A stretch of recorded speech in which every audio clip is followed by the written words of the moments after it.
آپ سن رہے ہیں کتاب کہانی۔ آج پھر ہم آپ کے لیے ایک دلچسپ سفر کا آغاز کر رہے ہیں۔ ہماری یہ ویڈیو آپ کو ایسی جگہ کی معلومات فراہم کرے گی جو بہت حیرت انگیز اور انوکھی ہے۔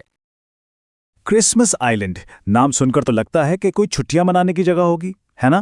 لیکن اصل کہانی وہ بہت ہی الگ اور سچ پوچھے تو کافی پیچیدہ ہے۔ سوچیں، ایک ایسی جگہ جہاں لاکھوں کروڑوں سرخ کیکڑے تو آزاد پھرتے ہیں، لیکن انسانوں کو قید میں رکھا جاتا ہے۔ آج ہم اسی دور افتادہ آسٹریلوی جزیرے کی عجیب و غریب کہانی کو سمجھنے کی کوشش کریں گے۔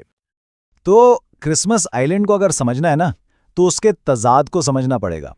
مطلب یہ ایک ایسی جگہ ہے جہاں دو بالکل الگ دنیائیں ایک ساتھ چل رہی ہیں۔ اچھا، تو یہ دو دنیا ہیں کون سی؟ دیکھیں، ایک طرف تو یہ جزیرہ ہے قدرت کا ایک کرشمہ۔ ہر سال یہاں لاکھوں سرخ کیکڑے ایک ساتھ ہجرت کرتے ہیں، اور یہ ایک ایسا منظر ہوتا ہے کہ دنیا بھر سے لوگ اسے دیکھنے آتے ہیں۔ اور پھر دوسری طرف ہے ایک بالکل مختلف تصویر۔ یہی جزیرہ آسٹریلیا کا ایک متنازع امیگریشن حراستی مرکز بھی ہے، جس کی وجہ سے یہ ایک ہائی سیکیورٹی زون بن چکا ہے۔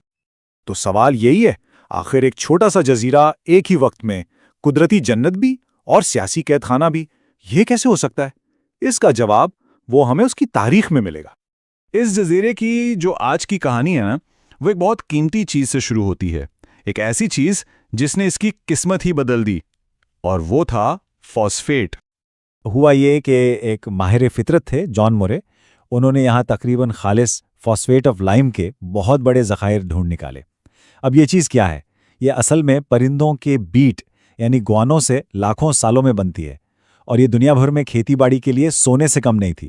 بس اسی ایک دریافت نے اس گمنام جزیرے کو دنیا کے نقشے پر لا کھڑا کیا۔ اچھا، اب ذرا اس ٹائم لائن پہ نظر ڈالتے ہیں، اس سے اس جزیرے کی اہمیت کا اندازہ ہوگا۔ دیکھیں، 1643 میں اس کا نام رکھا گیا، پھر 1888 میں فاسفیٹ ملنے پر برطانیہ نے اس پر قبضہ کر لیا، پھر دوسری جنگ عظیم میں جاپانیوں نے بھی فاسفیٹ کے لیے ہی اس پر حملہ کیا۔ یعنی یہ ہمیشہ سے ایک بہت قیمتی جگہ رہی ہے۔ آخر میں 1958 میں اسے سنگاپور سے آسٹریلیا کے حوالے کر دیا گیا۔ تو آپ دیکھ رہے ہیں، ہر واقعہ نے اس کی کہانی کو ایک نیا موڑ دیا ہے۔ تو فاسفیٹ نے صرف جزیرے کی معیشت ہی نہیں بدلی، بلکہ اس نے یہاں کے لوگوں کی کہانی بھی لکھی۔ اس کی وجہ سے ایک ایسی ملی جلی کمیونٹی بنی جو بہت ہی منفرد ہے۔ اب کانوں میں کام کون کرتا؟ تو جو برطانوی منتظمین تھے وہ چین، ملایا اور سنگاپور سے مزدوروں کو معاہدے پر لے کر آئے، اور یہی مزدور اور پھر ان کے بچے اور ان کے بچوں کے بچے آج کے کرسمس آئلینڈ کی کثیر و ثقافتی آبادی کی جڑیں ہیں۔ اور یہ جو تنوع ہے نا، یہ آج یہاں کے مذہبی ماحول میں صاف نظر آتا ہے۔ اگر ہم 2021 کی مردم شماری دیکھیں تو یہاں مسلمان بھی ہیں، بدھ مت کے پیروکار بھی، کیتھولک بھی، اور کافی لوگ ایسے بھی ہیں جو کسی مذہب کو نہیں مانتے۔ یہ چارٹ اصل میں اس جزیرے کی ثقافتی کہانی کو نمبروں میں بتا رہا ہے۔ پھر وقت کے ساتھ ساتھ ہوا یہ کہ یہ ساری کمیونٹیز جزیرے کے الگ الگ علاقوں میں بس گئیں۔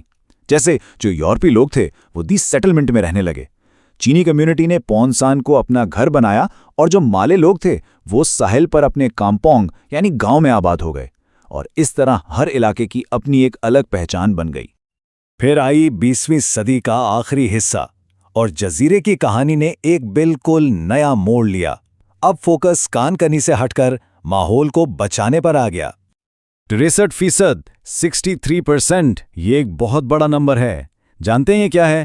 یہ اس جزیرے کا وہ حصہ ہے جس سے اب نیشنل پارک بنا دیا گیا ہے، یعنی آدھے سے بھی زیادہ جزیرہ اب محفوظ ہے۔ اور یہ کوئی عام پارک نہیں ہے، یہ بہت ہی اہم ہے۔ یہاں دنیا کے کچھ نایاب ترین جاندار رہتے ہیں۔ مشہور سرخ کیکڑوں کو تو چھوڑ ہی دیں، یہاں دنیا کا سب سے بڑا زمینی کیکڑا ڈاکو کیکڑا بھی ملتا ہے، اور تو اور ایبٹ کا بوبی نامی پرندہ پوری دنیا میں صرف یہی اپنا گھونسلہ بناتا ہے۔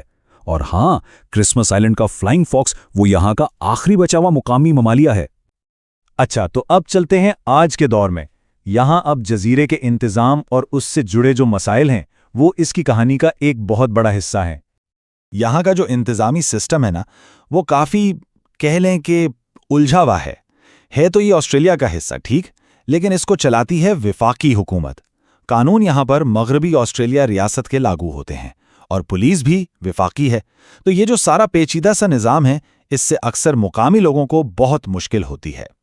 اور جو حراستی مرکز ہے، اس پر مقامی لوگوں کی سوچ بھی ایک جیسی نہیں ہے۔ یہاں کے شائر کے ایک سابق صدر ہیں، گارڈن تھامسن، ان کی یہ بات اس پوری صورتحال کو بہت اچھے سے بیان کرتی ہے۔ وہ کہتے ہیں کچھ لوگ ہیں جو یہاں کبھی بھی حراستی مرکز نہیں چاہتے تھے، ہم اقلیت میں ہیں، دوسرے لوگ مسلمانوں کو پسند نہیں کرتے، یعنی کچھ لوگ تو اصولاً اس مرکز کے خلاف ہیں لیکن کچھ کی مخالفت کی وجہ مسلمانوں سے تعصب ہے۔ یہ بات ظاہر کرتی ہے کہ یہ معاملہ کتنا پیچیدہ اور گہرا ہے۔ تو یہ سب جاننے کے بعد، اتنے سارے تضادات دیکھنے کے بعد، ہم آخر کرسمس آئلینڈ کو سمجھیں تو کیسے سمجھیں؟ اس کی اصل حقیقت ہے کیا؟ تو پھر اصل کرسمس آئلینڈ کیا ہے؟ کیا یہ بس قدرت کا ایک خوبصورت نمونہ ہے، یا ایک انسانی جیل، یا ان دونوں سے ہٹ کر کچھ اور؟ شاید اس کا جواب یہ ہے کہ کرسمس آئلینڈ دراصل پوری دنیا کی تاریخ کا ایک چھوٹا سا ماڈل ہے۔ یہاں نوآبادیاتی دور کا استحصال بھی ہوا، مزدوروں کو لایا بھی گیا، پھر ماحول کو بچانے کی کوشش بھی ہوئی، اور آج قومی شناخت اور انسانی حقوق جیسے مشکل سوالات بھی یہیں اٹھ رہے ہیں۔ اس چھوٹے سے جزیرے نے سب کچھ دیکھا ہے۔ تو آخر میں کرسمس آئلینڈ صرف ایک جزیرہ نہیں ہے، یہ ہجرت کی کہانی ہے، کیکڑوں کی ہجرت، مزدوروں کی ہجرت اور پناہ گزینوں کی ہجرت۔ اور یہ ہم سب کے سامنے ایک بہت گہرا سوال چھوڑ جاتا ہے کہ آخر ہم سب کا تعلق کہاں سے ہے اور ہمیں ایک دوسرے کے ساتھ رہنا کیسے ہے۔ ہماری یہ معلوماتی ویڈیو یہیں اختتام پذیر ہوتی ہے۔ ہم امید کرتے ہیں کہ آپ کو یہ سفر پسند آیا ہوگا۔